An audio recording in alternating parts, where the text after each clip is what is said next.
Aalis ako, dapat maglinis kayo dito sa bahay Dapat pag-uwi ko, malinis tong bahay Alis na ako. Sige po. Okay po. Choy, maglilinis daw Oo, wait lang, kumakain pa ako dito Baka di ka makapaglinis.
Masarap tumulong sa magulang lalo na sa gawaing bahay na kaya naman nating gawin guys para masayahan naman ng ating magulang kapag sinusunod natin sila para mabawasan din sa mga gawaing bahay nila.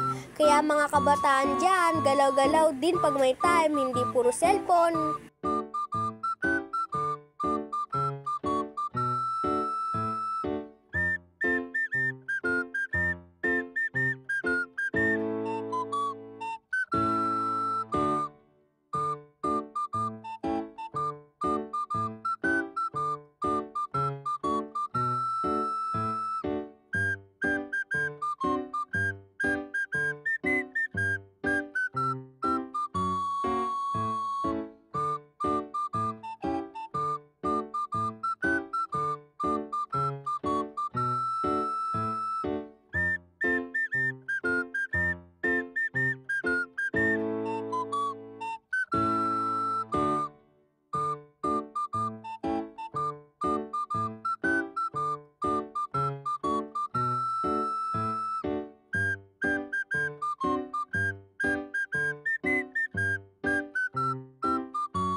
pagod. Ninom nga muna ako tubig.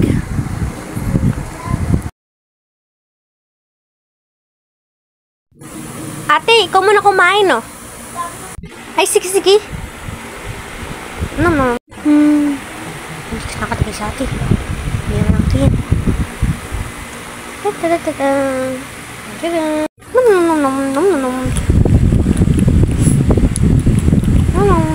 Nakauwi na ako. O, Chichay, ba't kain ka ng kain dyan? Asan si Choy? Ay, kapagod. Kanina pa ako nag-awawalis dito eh. Pawis na pawis na ako. Mama, kanina pa. Ay, naku mama. Kanina pa ako naglilinis dito. Si ate kain na ng kain dyan. Di ako tinutulungan. Kanina pa ako naglilinis dito eh. Pagod na nga ako. Buti pa si Choy naglilinis. Very good siya sa akin. Ikaw kain ka ng kain dyan. Ha? Ako nga kanina pa naglilinis dito eh. Sinungaling ka talaga, Choy. Lagot ka sa akin. Guys, please